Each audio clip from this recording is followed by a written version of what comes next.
সুপ্রিয় দর্শক, বাংলাদেশ টেলিভিশনের নিয়মিত আয়োজন নিপীড়নের স্মৃতি অনুষ্ঠানে আপনাদের সবাইকে স্বাগত জানাচ্ছি। আপনাদের সঙ্গে আছি আমি সাঈদ খান। জাকির হোসেন 2016 সালে যোগদান করেন বাংলাদেশ বিমান বাহিনীতে। তারপর 2021 সালে চট্টগ্রাম ক্যান্টনমেন্টে ল্যান্স কর্পোরাল থাকা অবস্থায় তাকে তুলে নিয়ে যায় অভ্যন্তরীণ গোয়েন্দা সংস্থা। তাকে জঙ্গি হিসেবে প্রমাণ করতে ব্যর্থ হওয়ার পর তাকে ভারতীয় গোয়েন্দা বাহিনীর হয়ে কাজ করার প্রস্তাবও দেয়া হয়, কিন্তু তাতে রাজি হননি জাকির হোসেন। এরপর কোর্ট মার্শাল বসিয়ে করা হয় চাকরিচ্যুত, দেয়া হয় কারাদণ্ড। দীর্ঘ এই প্রক্রিয়ার মধ্যে তাকে রাখা হয় আয়নাঘরেও। সেই দুঃসহ দিনগুলোর স্মৃতি তুলে ধরতে অনুষ্ঠানে উপস্থিত হয়েছেন জাকির হোসেন। আমরা তার মুখেই শুনব কেমন ছিল সেই সব দিনগুলোর স্মৃতি। জাকির হোসেন, আপনাকে স্বাগত জানাচ্ছি। দর্শক, এছাড়াও অনুষ্ঠানে উপস্থিত রয়েছেন রেমিটেন্স যোদ্ধা মুফতি হাফেজ মোহাম্মদ। 24-এর বৈষম্য বিরোধী আন্দোলনে প্রবাসের একজন সংগঠক ছিলেন তিনি। সংযুক্ত আরব আমিরাতে থেকে লড়েছেন ফ্যাসিবাদের বিরুদ্ধে। তার মুখেই শুনব সেই সব দিনগুলোর স্মৃতি। হাফেজ মোহাম্মদ, আপনাকেও স্বাগত জানাচ্ছি। প্রিয় দর্শক, মূল আলোচনায় যাওয়ার আগে আমরা জাকির হোসেন ও মুফতি মোহাম্মদের উপর নির্মিত দুটি ছোট্ট প্রতিবেদন দেখে নেব।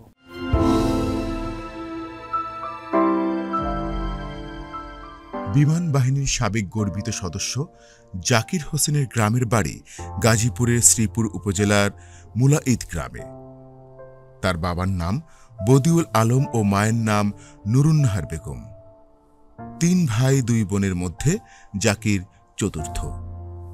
স্থানীয় অধ্যাপক রফিকুল ইসলাম একাডেমি থেকে 2012 সালে এসএসসি ও গাজীপুর পাবলিক কলেজ থেকে 2015 সালে এইচএসসি পাশ করে 2016 সালে জাকির যোগ দেন বিমান বাহিনীতে। 2021 সালে চট্টগ্রামে বাংলাদেশ বিমান বাহিনী ঘাঁটি জহুরুল হকে কর্মরত থাকা অবস্থায় তাকে জঙ্গি সন্দেহে গুম করা হয়। তবে ব্যাপক অনুসন্ধানের পরেও জঙ্গি প্রমাণে ব্যর্থ হয় সরকার। এরপর কোর্ট মার্শাল করে তাকে কারাদণ্ড দেয়া হয়। সেই থেকে জাকির হোসেনের চলছে মানবেতর জীবনযাপন।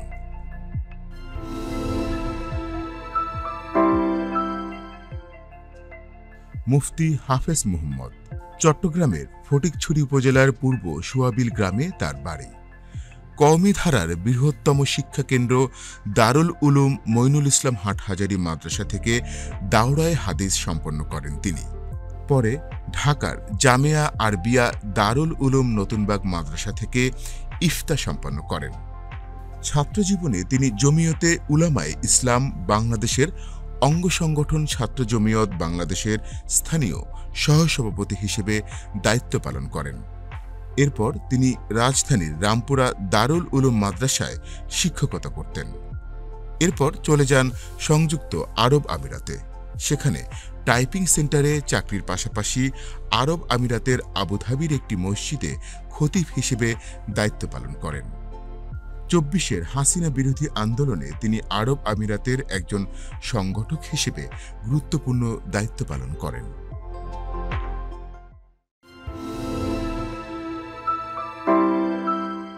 দর্শক, প্রতিবেদন দুটি দেখলাম। এবার শুনবো তাদের সঙ্গে ঘটে যাওয়া সেই দুঃসহ নিপীড়নের স্মৃতি। শুরুতেই যাচ্ছি জাকির হোসেন, আপনার কাছ থেকে। ল্যান্স কর্পোরাল জাকির হোসেন, বাংলাদেশ বিমান বাহিনী বা এই যে সুশৃঙ্খল বাহিনীতে মানুষ কিন্তু একটা স্বপ্ন, একটা সুন্দর ভবিষ্যতের আশা নিয়ে যোগদান করে। আপনি অত্যন্ত একেবারে শুরুতেই চাকরির 4-5 বছরের মধ্যেই সেই স্বপ্ন ভস্মীভূত হয়ে যায়। আপনাকে জঙ্গি তকমা লাগিয়ে দেওয়ার জন্য আপনাকে অভ্যন্তরীণ গোয়েন্দা সংস্থা তুলে নিয়ে যায় বাংলাদেশ বিমান বাহিনীর। এর পরের সময়গুলো হয়তো আমরা কিছু জানি, কিন্তু আমরা বুঝি না আপনার ব্যথা, আপনার কষ্ট কেমন ছিল। সেই কষ্টগুলো আমাদেরকে ছোট করে একটু বলবেন। আমি 29শে মার্চ 2016 সালে যখন আমি বাংলাদেশ বিমান বাহিনীতে এনরোলমেন্ট হই, তখন আমার একটা নিয়ত ছিল যে আমি দেশ এবং জনগণের সেবা করব। কিন্তু আমার এই ইচ্ছা খুব একটা বেশি দীর্ঘায়িত হয়নি। খুব কয়েক বছরের মাথায় যে আমার এই যে ইচ্ছাটা সেটা থমকে যায়। সেটা 19শে অক্টোবর 2021 সালে হঠাৎ একদিন আমার রুমমেটের সামনে। আপনি কোথায় ছিলেন? ব্যারাকে? জি, আমি ব্যারাকে। আমার পোস্টিং ছিল চট্টগ্রাম বিমান বাহিনী ঘাঁটি জহুরুল হক। তো আমার রুমমেটের সামনে থেকে আমাকে দুইজন, একজন ওয়ারেন্ট অফিসার সাইফুল আর একজন হচ্ছে কর্পোরাল আতোয়ার, একটা জিপ গাড়ি করে আমাকে বলে আমাদের সাথে চলেন। আমার ফোনগুলোর সাথে সাথে চিজ করে। আপনি কি ইউনিফর্মে ছিলেন না সিভিলে? আমি তখন অফিস শেষ করে রুমে এসে ইউনিফর্মটা চেঞ্জ করে ফ্রেশ হয়ে মাত্র বসলাম তখন। তো আমাকে তখন নিয়ে যায় বিমান বাহিনীর অভ্যন্তরীণ যে টর্চার সেল, যেটাকে আয়নাগর, যেটাকে তারা ডার্ক রুম হিসেবে অভিহিত করে আর কি।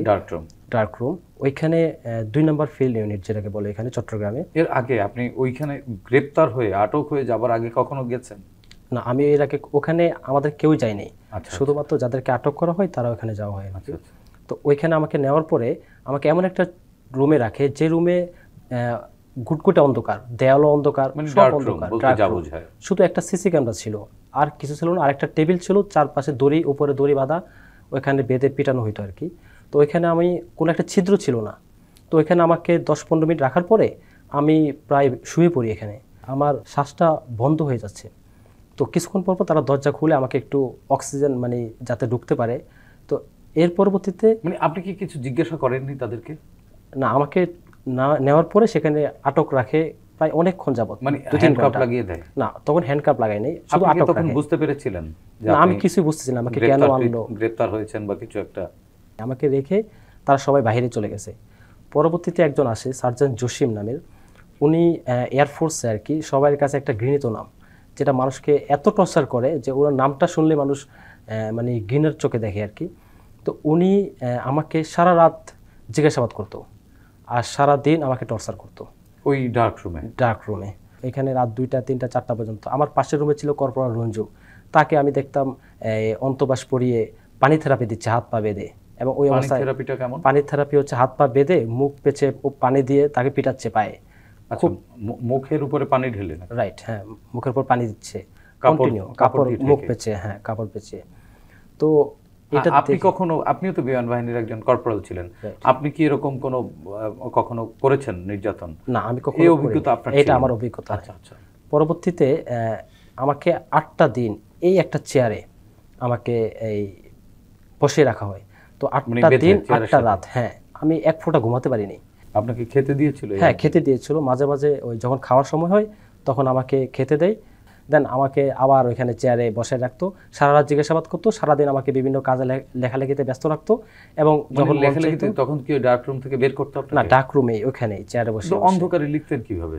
ওইখানে যখন লেখার সময় হইতো তখন আমাকে ওই পাশের রুমে নিয়ে আসতো, এরপর আবার ওইখানে নিয়ে যেত, এভাবে তারা করতো আর কি। বাট ওই চেয়ারে বসে লেখাইতো যে আমার কি কি সমস্যা, আমি কি কি রাষ্ট্রবিরোধী কাজে যুক্ত, আমি কি কি। এরকম মনে হলো কেন? আপনি কি করেছিলেন? এরকম মনে হলো কারণ হচ্ছে আমি যেটা পরবর্তীতে বুঝতে পারি আর কি, যে আমি একটা ইসলামী দাওয়া ইনস্টিটিউট মুফতি জুবাইর, ওনার মাদ্রাসায় কিছু টাকা দান সদকা করতাম। কত টাকা করেছিলেন? আমরা 10 জন যে এয়ারফোর্সের, আমরা 200 টাকা করে প্রতি মাসে ওখানে যারা মুসলিম হইতো তাদেরকে আর্থিক সহযোগিতা করতাম, মুসলিমদেরকে। পরবর্তীতে আমি আরেকটা বিষয় আমি ইন্ডিকেট করতে পারি, যেটা আমি যে রুমে থাকতাম 121-এর 3 নম্বর রুমে, 1 নম্বর রুমে থাকতো কিছু ইসকনের সদস্য। তাদেরকে প্রায় অনেক আগে 19 সালের দিকে বিমান বাহিনীতে ইসকনের সদস্য তারা ওপেনলি কাজ করতেছে, মিটিং করতেছে, প্রসাদ বিলি করতেছে। ওদেরকে ধরার পর ওদেরকে টর্চার রুমে তাদেরকে নিছে এবং ওরা স্বীকার করছে আমরা ইসকনের সদস্য। তাদের ফেসবুক পেজে ইসকনের সদস্য। এবং আমরা জানি ইসকন একটা সশস্ত্র সংগঠন, ইন্টারন্যাশনাল, যেখানে ডিফেন্সের মতো একটা বাহিনীতে কোনো সদস্য থাকবে সশস্ত্র সংগঠন বাহিরের, এটা ইম্পসিবল। তারপরে আমাকে ওইখান থেকে তারা আমার কাছে কিছু না পেয়ে আমাকে তারা একটা রিপোর্টেশন দেয়, জাকির খুব ভালো, নম্র, ভদ্র ছেলে, দানশীল, এইভাবে আমাকে ছেড়ে দেয়। আমাকে রিপোর্ট দিয়ে আমাদের ইয়া থেকে, ইন্টেলিজেন্স থেকে, ডিআই থেকে আমাকে ছেড়ে দেয়। মানে আপনি আপনার মেসে ফিরে যান? আমি আমার মেসে ফিরে আসি, কিন্তু আমি তখন আমাকে কোনো ছুটি ছাটা কোনো কিছু দেওয়া ছিল না। আমি শুধু রুমে থাকতাম, খাইতাম, আর কিছু ডিউটিও ছিল না। আচ্ছা। তো আমার কাছে তারা কিছুই পাইনি, যা পাইছে দেখলো আমি দান সদকা করছি এর ভিত্তিতে আর কি। পরবর্তীতে আমাকে 21শে নভেম্বর হুট করে বলতেছে যে আপনাকে ঢাকা যেতে হবে। দেন আমাকে সাথে সাথে নিয়ে আসে। পরের দিন আমাকে হ্যান্ডকাপ লেগে নিয়ে আসে, বলতে তারাই ইন্টেলিজেন্স আবার ওই ডাক রুমে নিয়ে আসে। এবং তারপরের দিন ঢাকা হেডকোয়ার্টারে না, ওই চট্টগ্রামে, ওইখান থেকে MI-17 করে আমাকে হ্যান্ডকাপ লাগিয়ে আমাকে এই চোখ বেঁধে আমাকে MI-17 করে ঢাকা 1 নম্বর গোয়েন্দা সংস্থা, যেটা ঢাকা ক্যান্টনমেন্টে, ওখানে নিয়ে আসে। মানে গাড়িতে করে? না, হেলিকপ্টারে করে, MI-17 হেলিকপ্টারে করে। নিয়ে আসার পরে হ্যান্ডকাপ লাগিয়ে দেন ওইখান থেকে আমাকে ডিজিএফআই, যেটা আয়নাগর বলে আর কি, জিআইসি জয়েন্ট ইন্টারোগেশন সেল, ওইখানে আমাকে প্রেরণ করে। এবং কার কাছে হস্তান্তর করছে ওইটারও আমার কাছে কাগজটা আছে, যে আমাকে রিসিভ করছে এবং যে হস্তান্তর করছে। আপনি পেলেন কি করে? এটা আমাদের একজনেরটা ওখানে ভুলক্রমে রয়ে গেছে আমাদের ব্যাগে, আমাদের যে চিজ করছিল চিজার লিস্ট ওইখানে রয়ে গেছে ওই নাম্বার এবং আর্মির কে আমাকে ডিজিএফআই রিসিভ করছে, নাম্বার সবই আছে ওনার। কি ওনার নাম কি? ওনার কর্পোরাল একজন, ওনার এই সার্ভিস নাম্বার আছে। ডিজিএফআই উনি আপনাকে আমাকে রিসিভ করছে, রাইট। তো ওইখানে আমাকে কি করছে ওরা, একটা চোখে কালো কাপড় বেঁধে উপর একটা জম টুপি পরাইতো, তার উপর একটা কালো কাপড় বাঁধতো, এরপর হ্যান্ডকাপ লাগিয়ে গাড়িতে করে যখন নিয়ে আসে জিআইসিতে, আমি তখন বুঝতে পারিনি যে আমি ডিজিএফআই আছি, কিন্তু আমি বুঝতে পারছি আমার কোথাও একটা নিয়ে যাওয়া হচ্ছে। ওখানে যাওয়ার পর আমাকে প্রথমে জামা কাপড় চেঞ্জ করে, তারপরে নাম ঠিকানা জিজ্ঞেস করার পরে জিজ্ঞেস করছে তুমি এখানে কেন, জাকির তুমি এখানে কেন? আমার চোখ বাঁধা কিন্তু। তো আমি বলছি আমি এখানে কেন, আমাকে তো নিয়ে আসে এয়ারফোর্স, আমি বুঝতেছি না, আমি মুফতি জুবাইর কিছু টাকা দিছিলাম। কয় মুফতি জুবাইর তো টেরোরিস্ট, এবং তোমরা তাকে টাকা দিচ্ছ, তোমরা তোমার টেরোরিস্ট কাজে তোমরা ট্রান্স হত্যা করছো, এই কথা বলে আমাকে মাইর শুরু। এরপর আমাকে প্রতিদিন মাগরিবের পরে একবার, সকালে একবার, 2 টাইমে আমাকে নিত। এবং যে ইলেকট্রিক চেয়ারটা আমরা দেখলাম, ওই ইলেকট্রিক চেয়ার আমাকে 3টা দিন বসাইছে।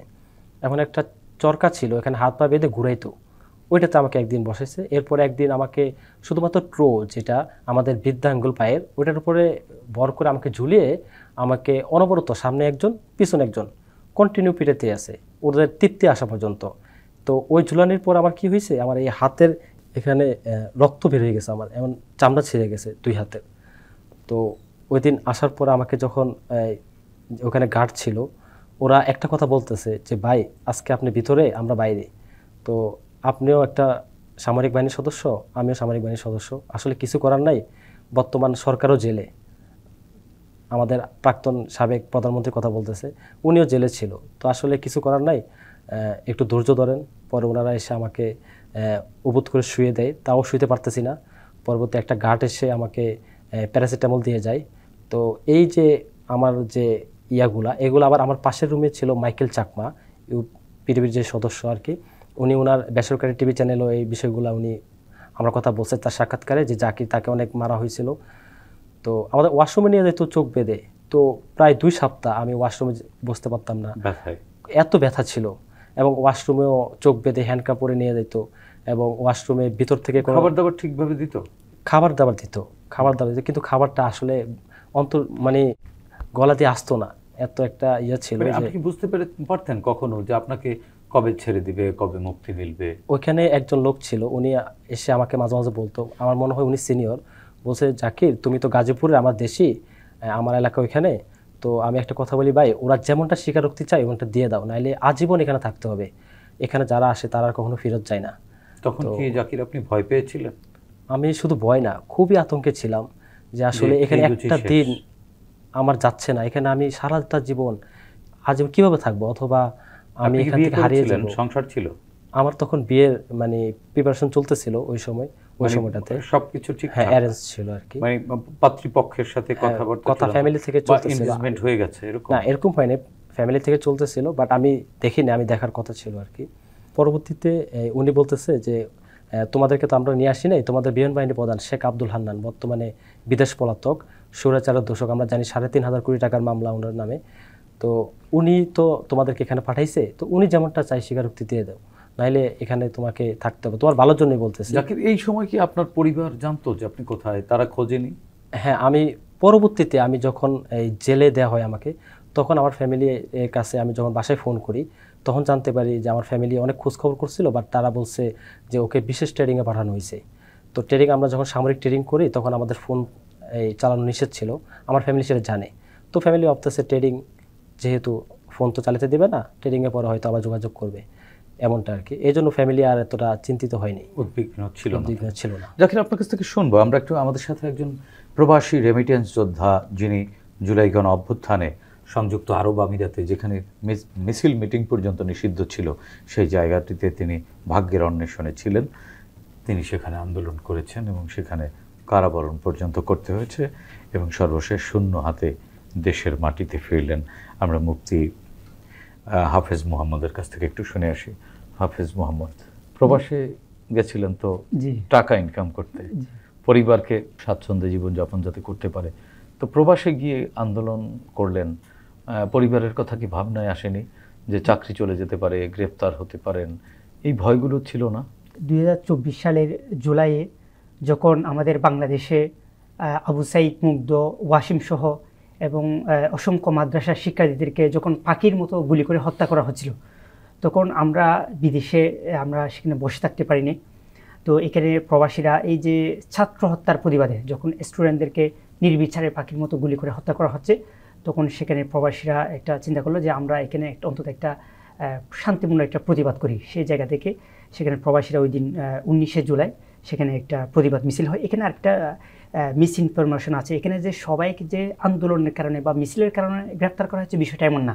যারা লেখালেখি করেছে, যারা আওয়ামী রেজিমের বিরুদ্ধে লেখালেখি করেছে, তাদের লিস্ট করে তৎকালীন যে কনসাল জেনারেল BM জামাল সে লিস্ট করে আওয়ামী লীগ, যুবলীগ এবং সেখানকার বঙ্গবন্ধু পরিষদ নামের আবুধাবির একটি সংগঠনের সহযোগিতায় এম্বাসিতে সেখানে লিস্ট করে জমা দেয়। পরবর্তীতে ওই এম্বাসি এই কনসাল জেনারেলের মাধ্যমে সেখানে UAE CID, সংযুক্ত আরব আমিরাত CID-কে দেয় যে মানে এরা হচ্ছে এরা বিশৃঙ্খলা করছে এবং এরা মানে মিছিল করছে। বা সে ওই সময় আর একটা ভিডিও, কনসাল জেনারেল এখন কই আছে? জি, সেই কনসাল জেনারেল BM যেমন আমরা পড়ে শুনেছি তাকে বাংলাদেশের পররাষ্ট্র মন্ত্রণালয়ের আফ্রিকা বিভাগের মহাপরিচালক বানানো হয়েছে। কী জন্য জানি না, আমরা এটা অবশ্যই মন্ত্রণালয়ে জানিয়েছি, ডক্টর আসিফ নজরুল স্যার প্রবেশ কল্যাণ মন্ত্রী উপদেষ্টা ওনাকে জানিয়েছি এবং পররাষ্ট্র মন্ত্রণালয় কিছুদিন আগে আমি বিষয়টা জানিয়েছি। তো যাই হোক, এখানে তো সে ওই সময় বলেছিল যারা এখানে আন্দোলন করেছে তারা হচ্ছে যে স্বাধীনতা বিরোধী, তারা হচ্ছে যে জঙ্গি, তারা হলো সন্ত্রাসী, সে এভাবে বলেছে। এখানে যদিও মিছিল করলে হয়তো দেখা গেছে তাদের মানে স্বাভাবিকভাবে হয়তো কিছুদিন তাদেরকে আটক রেখে 10 দিন, 15 দিন বা 1 মাস এরপরে ছেড়ে দিত। কিন্তু যখন তাদের বাংলাদেশের একজন কনসাল জেনারেল BM জামাল সে যখন প্রশাসনের পক্ষ থেকে বলা হলো যে এই দেশের আমাদের দেশের মানুষগুলো হলো স্বাধীনতা বিরোধী, দেশদ্রোহী, তখন তারা প্রথমে ওইখানে আমাকে কল দেওয়া হয়। এই যখন 19শে জুলাই মিছিল হয় কয়েকদিন পর আমাকে সেখানে কল দেওয়া হয়। কল দেওয়ার পর আমাকে সেখানে UAE CID, আবুধাবি যে CID সেখানে নিয়ে যাওয়া হয়। সেখানে নিয়ে যাওয়ার পর অনেক জিজ্ঞাসাবাদ করা হয়, আমাদের মোবাইল নিয়ে নেওয়া হয়, আমরা কী ফেসবুকে স্ট্যাটাস দিয়েছি, কী লিখেছি এগুলো। যদিও আমি কিন্তু মিছিলে ছিলাম না, কিন্তু আমি ওই যে ছাত্র হত্যার প্রতিবাদে ধারাবাহিকভাবে লিখেছি। আমি যখন লিখেছি সামাজিক যোগাযোগ এই ফেসবুকে লেখার কারণে আমার লিস্টটা সেখানে দেওয়া হয়। আমাকে বারবার জিজ্ঞেস করা হয় তোমার লিস্টটা এখানে দেওয়া হয়েছে। তো এখন আমার ওই সময় আমি কেন লিখেছি সেটাও বলছি। বাংলাদেশে তখন আমাদের ছাত্র ভাইদেরকে নির্বিচারে পাখির মতো যখন গুলি করে হত্যা করা হচ্ছে, তখন এটা তো এই অন্যায়, এটা তো মেনে নেওয়া যায় না। সেই জায়গা থেকে আমরা অনলাইনে ফেসবুকে বিশেষ করে লেখালেখি করেছি এবং আমরা বলেছি যে রেমিটেন্স শাটডাউন, যে এখন এই মুহূর্তে যেন কেউ দেশে টাকা না পাঠায়। কিন্তু তখন কি মনে হয়নি যে আসলে একটি রাজতন্ত্রের দেশে থেকে এই যে কাজটি করছেন সেটি মানে ওই রাষ্ট্র মানবে না, ওই ভয়টি কাজ করেনি? অনেকেই আমাদেরকে নিষেধ করতো যে বেশি লেখালেখি করা ঠিক না, কিন্তু ওই সময় আসলে ওখানের আইনে আছে যে মিছিল করা নিষেধ, কিন্তু লেখালেখি করা বা অন্যায়ের প্রতিবাদ করা এটা তো এরকম ওই কনসাল জেনারেল মূলত ফাঁসিয়েছে। তো পরে যাই হোক আমার হয়েছিলেন, হ্যাঁ, পরে আমাকে কয়েকদিন পর UAE CID থেকে কল দেওয়া হয়। পরে আমি সেখানে যাই, যাওয়ার পর আমাকে বিভিন্ন জিজ্ঞাসাবাদ করে, যাওয়ার পরে আমাকে অনেক UAE-CID-র কাছে তালিকাটি দিয়েছে। আমাদেরকে বিভিন্নভাবে জিজ্ঞাসাবাদ করা হয় কিভাবে, কেন আমরা লেখালেখি করেছি, কেন বাংলাদেশের কি হচ্ছে এখন এই ইত্যাদি। তো যাই হোক, পরে সেখানে আমাদের অনেক দিন হাতে হ্যান্ডকাপ, চোখ বাঁধা, এরকম একটা ফ্লোরের মধ্যে আমরা পড়েছিলাম। শুধু খাবারের সময় আমি শুনেছি যে কাপড় চোপড়ও খুলে এটাও অনেককেই করা হয়েছে, এটা আমরা মানে অনেককে এভাবে করা হয়েছে। হ্যাঁ, এরকম বাকি আমাদের এরকম আমাদের চোখ বেঁধে রাখা হয় আর হাতে হ্যান্ডকাপ ছিল। পরে ওই জাস্ট ওয়াশরুমে নিয়ে যাওয়ার সময় চোখ বেঁধে রাখা মানে নিয়ে যাওয়া হতো। জাস্ট খাবারের সময় একটু করে খুলতো, ও মানে কালো কাপড়ের চোখ বাঁধা, এটা খুলতো। শারীরিক নির্যাতন আসলে ওইরকম করে না, ওই যে কিছু সময়। কিন্তু বিদেশে তারপরে অনেক কষ্ট যখন 1 সপ্তাহ পর CID অফিস থেকে আমাদের এক জায়গায় নিয়ে যাওয়া হচ্ছিল, তখন একটু কয়েকটা দিয়ে মানে তোলা হয় আর কি, খুব দ্রুত নিয়ে এভাবে একটা টর্চার করা হয়। যাই হোক, পরে আমরা এক জায়গায় আমাদেরকে এরকম লাইন ধরে বসানো হয়, মানে কেউ বলছে এটা অনেক বড় অপরাধ, আমাদেরকে বলা হয় যে এটা দেশদ্রোহী, মানে এরকম একটা। তো ওইখানে মানে কেউ বলতেছে মানে ক্রস ফায়ার দিয়ে দিবে এই ধরনের একটা। আমরা অনেকে তো কালিমা পড়ে ফেলেছিলাম, লা ইলাহা ইল্লাল্লাহ মুহাম্মাদুর রাসূলুল্লাহ। হ্যাঁ, অনেকেই। তো এইখানে আমরা ওই সময় কবি আল মাহমুদের একটা কবিতা আছে, ওইটা মনে পড়তেছিল যে আমাদের কিসের ভয়, আমাদের কিসের ভয়? আমরা তো শাহাদাতের জন্য মায়ের উদর থেকে পৃথিবীতে পা রেখেছি। দেশের জন্য, ইসলামের জন্য আমরা যদি আমাদের শহীদ হইটা আমরা গর্ব মনে করি। যাই হোক, পরে সেখান থেকে আমাদের ওই জায়গা থেকে আমাদেরকে জেলে নিয়ে যাওয়া হয়। জেলে কিছুদিন রাখার পর আমাদেরকে কুড়ে তোলা হয়। কুড়ে তোলার পর বলা হয় যে এটা যেহেতু অপরাধ, মানে এখানে কাউকে 10 বছর, কাউকে যাবজ্জীবন। এখানে আসলে পুরা জানে যে 57 জন, আমাকে দেওয়া হয় 10 বছর। এবং কতদিন ছিলেন জেলখানায়? আমাদেরকে তো 10 বছর এবং যাবজ্জীবন এরকম আমরা এটা মেনেই নিয়েছি।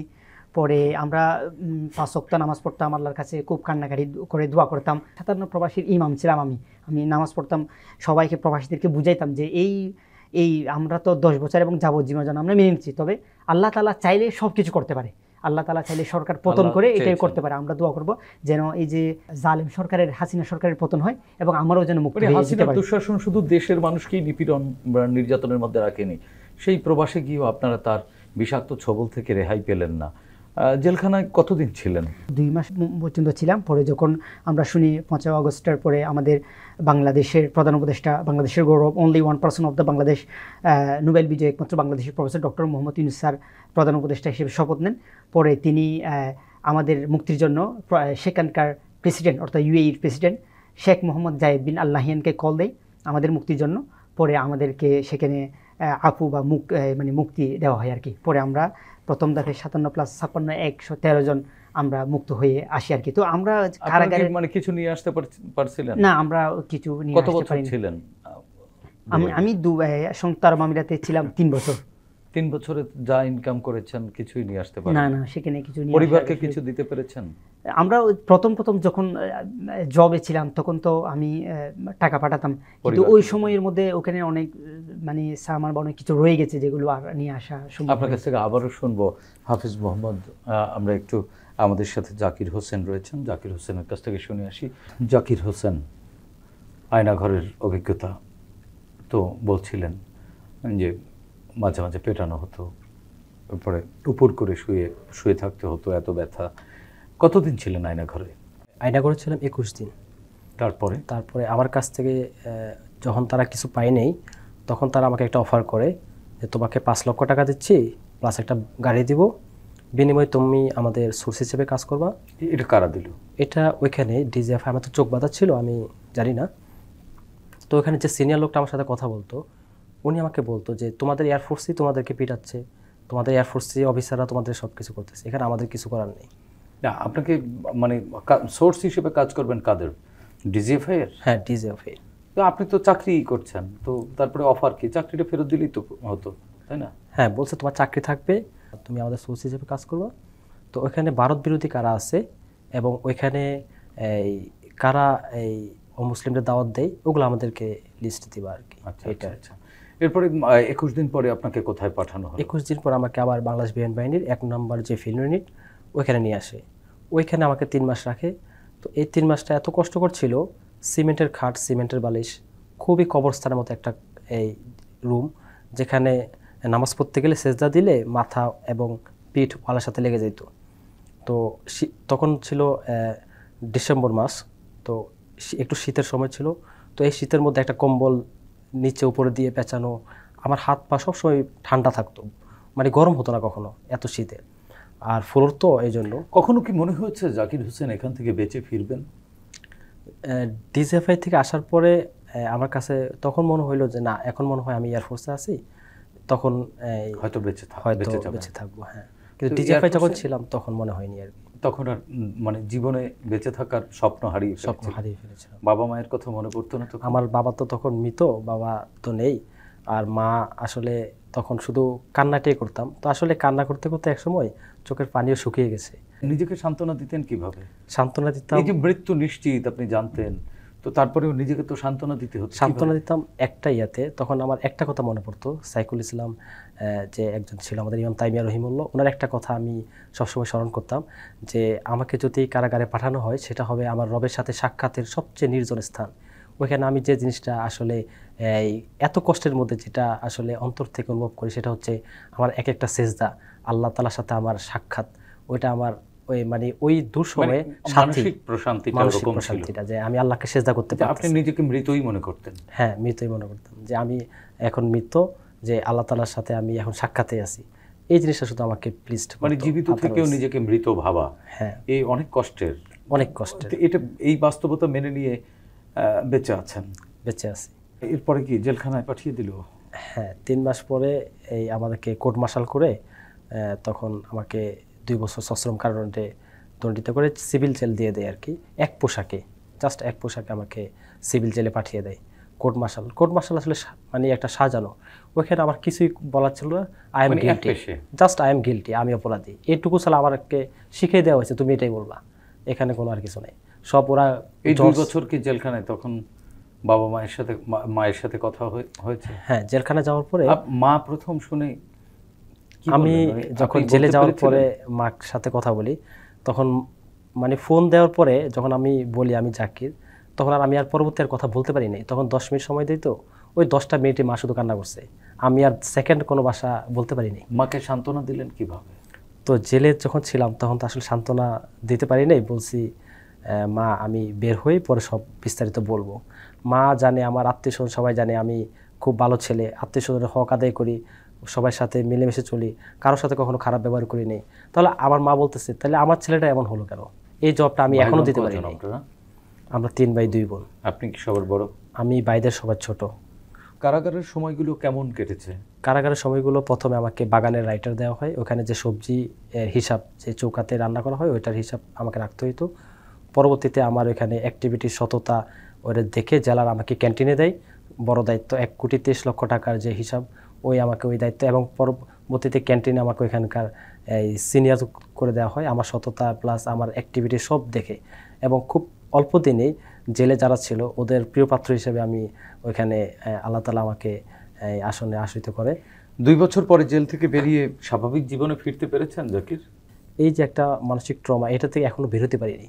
কেন বেরোতে পারিনি? যে এখনও পর্যন্ত আমি জাতীয় গুম কমিশন এবং আন্তর্জাতিক অপরাধ ট্রাইব্যুনালে আমি অভিযোগ দায়ের করেছি, বাট এতদিন পরে 5-6 মাস পরে আমি জাতীয় গুম কমিশন থেকে কোনো প্রকার পজিটিভ রিপোর্ট পাইনি। পাশাপাশি আমি আন্তর্জাতিক অপরাধ ট্রাইব্যুনালে আমি এই অভিযোগ করার পরে এটা আইসিটি ধানমন্ডি শাখা তদন্ত চলমান, সেখানে আমাকে যে এই ওখানে যে আমাদের যে আছে এডিশনাল এসপি মনিরুল, উনি হচ্ছে আমাদের তদন্ত কর্মকর্তা, উনি এয়ারফোর্সকে ফোন দেওয়াতে এয়ারফোর্স প্রথমত এই ফোন রিসিভ করলেও এখন পরবর্তীতে ফোন বন্ধ করে দেয়। তো ওনাকে কোনো রিপোর্ট দিচ্ছে না, উনি আমাকে সেটা জানাইলো। এবং পরবর্তীতে উনি উনি আমাদেরকে যাইতে বললো যে আমাদের সব কিছু শুনবে, বাট এখন উনি না করে দিচ্ছে যে এখন আপাতত আসতে হবে না। তো আমি জানি না আপনার মামলাটি নিয়ে আসলে আপনি আশাবাদী না? আমি এখন আমার কাছে মনে হচ্ছে আমি এখন অনিশ্চিত আমি আদৌ কি পাবো। এবং শুধু তাই না, ওইখানে ধানমন্ডি শাখার যে সিনিয়র আছে ওখানকার, তো উনি আমাকে বলতেছে আপনারা কেন মামলা করতে গেলেন, আপনারা কেন এটা অভিযোগ করতে গেলেন? আমি বললাম যে আপনি বলতেছে আপনাদেরকে কে বলছে এটা করার জন্য? ন্যায় বিচার চাওয়াটাই বড় অপরাধ। আমার কাছে মনে হচ্ছে আমি ন্যায় বিচার চাওয়াটা এখন আমার অন্যায় হয়ে গেছে। আপনার তো দুঃখ, আপনার কষ্ট শেষ করা যাবে না। আপনার অনেক বছরের জমে থাকা পুঞ্জীভূত ক্ষোভ, কষ্ট, দুঃখ, ব্যথা, অনেক প্রত্যাশা এবং অনেক না পাওয়ার যে গল্প, এই গল্প তো শেষ হবে না। আপনি এখন কি চান? ডক্টর মোহাম্মদ ইউনূস স্যারের কাছে আমার আকুল আবেদন, আমরা যে নির্যাতিত 10 জন সদস্য, আমাদের এই 10 জন সদস্যের আমাদের যে ন্যায্য অধিকার, আমাদের সম্মানটুকু আমরা ফেরত পেতে চাই। আমি সব জায়গায় বলবো ইনশাআল্লাহ, এবং বলতে পারি যে আমি নিরপরাধ। আপনাকে বিনা অপরাধে ফাঁসানো হয়েছে? বিনা অপরাধে ফাঁসানো হয়েছে, এবং আমার কাছে প্রত্যাশা করেন? সকল ডকুমেন্টস আমার কাছে আছে। জি, আমরা প্রত্যাশা করি আপনি ন্যায় বিচার পান। হাফেজ মোহাম্মদ খালি হাতে বাংলাদেশে ফিরলেন, পরিবার কিভাবে এখন চলছে? ওখানে যখন জেলে ছিলাম তখন তো দেড় মাস যে মানে আমরা বেঁচে আছি না মারা গিয়েছি সেটা ফ্যামিলি জানতোই না। আমরা যে আসলে মানে সহি সালামতে দেশে ফিরতে পারছি এটাও ফ্যামিলির জন্য অনেক বড় কিছু মনে হয়। আমার মা তো এই যে 2 মাস যখন কারাগারে ছিলাম, মাকে কি বলেছেন? আমার আম্মা যখন একটু জানতে পারে 2 মাস, তো উনি তো কান্না করতে কোনোদিন ঘুমাতেও পারে নাই। আমি যখন ফ্যামিলি ঘরে আসলাম তখন আম্মু তো হাঁ করে কান্না করতেছে যে ওনার ছেলে যে আসছে নিরাপদে, এটাও অনেক বেশি। বাকি আমরা সরকারের কাছে বেশ কয়েকজন উপদেষ্টার সাথে মিটিংও করেছি, আমরা জানিয়েছি যাদের যোগ্যতা আছে যোগ্যতা অনুযায়ী যেন গভর্নমেন্টের বিভিন্ন জায়গায় তাদেরকে জবের ব্যবস্থা করা হয় এবং কর্মসংস্থানের ব্যবস্থা করা হয়, বা তারা যেন নিজেদের কাজটুকু যোগ্যতা অনুযায়ী করতে পারে। বাকি আমি এখানে ঢাকায় একটা মাদ্রাসায় টিচার হিসেবে শিক্ষকতা করছি, পাশাপাশি আমি কিছু বিজনেস করি আর কি। আমি যেহেতু বাইরেও কিছু বিজনেস করতাম, ট্রাভেলস প্লাস টাইপিং সেন্টারে জব করতাম, এখানে পাশাপাশি কিছু বিজনেস করছি। বাকি গভর্নমেন্টের প্রতি আমাদের যেটা অনুরোধ, বিগত আমরা এই প্রবাসীরা সবাই আসছে 10 মাস হয়ে গেছে, এখনো এরকম 10 মাস পদক্ষেপ নেওয়া হয়নি। আজকে 1 বছর হয়ে গেল গণ অভ্যুত্থানের।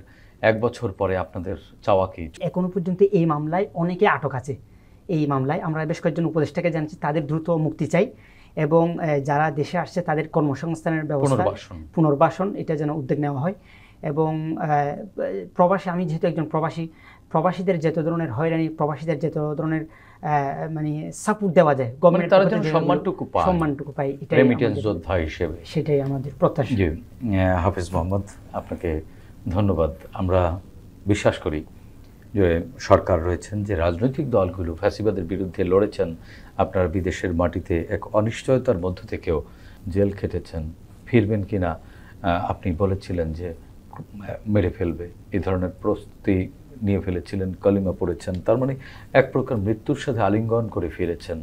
আমরা প্রত্যাশা করি রাজনৈতিক দল এবং সরকার আপনাদের এই সম্মানটুকু দিবে, এবং নিশ্চয়ই জুলাই যোদ্ধা হিসেবে এই জাতি আজীবন আপনার কথা, আপনার অবদানের কথা, আপনার ত্যাগের কথা স্মরণ করবে। জাকির হোসেন, আপনারও যে হয়রানি, আপনার যে জুলুম নিপীড়নের মুখে আপনি পড়েছিলেন, আপনি যে ত্যাগ করেছেন, আপনার যে উপরে যে অন্যায় অবিচার হয়েছে, আমরা এই অনুষ্ঠান থেকে তার ন্যায় বিচার প্রত্যাশা করছি। আমরা বিশ্বাস করি নিশ্চয়ই বাংলাদেশে ন্যায় বিচার প্রতিষ্ঠা পাবে এবং আপনিও আসলে আপনার সম্মানটুকু ফেরত পাবেন। আপনাদের দুজনকেই ধন্যবাদ। প্রিয় দর্শক, শেখ হাসিনা সময়ের স্রোতে হারিয়ে যাওয়া এক ঘৃণিত স্বৈরাচারের নাম, যিনি নিজের ক্ষমতাকে দীর্ঘস্থায়ী করতে বিরোধী রাজনৈতিক কর্মীদের উপর চালিয়েছিলেন নিপীড়ন। তার এই নিপীড়ন পৃথিবীর বহু স্বৈরাচারের রক্ত নদীকে করেছে ম্লান, গড়েছে নির্মমতার নতুন রেকর্ড। গাজীপুরের মধ্যবিত্ত পরিবারের সন্তান জাকির হোসেনের স্বপ্ন ছিল দেশ সেবার, কিন্তু হাসিনার ফ্যাসিবাদী রাষ্ট্রে দেশপ্রেমিকদের যে কোনো প্রয়োজনই ছিল না, সেটি আমরা বহু আগেই জেনেছি। আজকের ঘটনা তার আরেকটি জ্বলন্ত প্রমাণ। আর মুফতি হাফেজ মোহাম্মদ, যে কিনা সংসারে সচ্ছলতা আনার জন্য বেছে নিয়েছিলেন প্রবাস জীবন, অথচ 24 দেশের অস্থির পরিস্থিতিতে তিনি বসে থাকতে পারেননি, প্রবাসী বাংলাদেশিদের সঙ্গে নিয়ে গড়ে তুলেছিলেন হাসিনা পতনের এক দফা আন্দোলন। আমাদের প্রত্যাশা ভুক্তভোগী এই দুই ব্যক্তি রাষ্ট্র সরকার থেকে ন্যায্য বিচার পাবেন। গণহত্যাকারী হাসিনার কঠিন বিচারের মধ্য দিয়ে দৃষ্টান্ত স্থাপন করবে এই রাষ্ট্র ও সরকার। দর্শক, এই অনুষ্ঠানে চাইলে আপনিও যোগ দিতে পারেন। আমাদের ইমেইল nipironsriti@gmail.com পাঠাতে পারেন আপনার সঙ্গে ঘটে যাওয়া যে কোনো নিপীড়নের ঘটনা। আগামীতে বাংলাদেশ টেলিভিশনের মাধ্যমে আমরা সেগুলো তুলে ধরব। সে পর্যন্ত সবাই ভালো থাকুন, সুস্থ থাকুন, বাংলাদেশ টেলিভিশনের সঙ্গেই থাকুন। খোদা হাফেজ।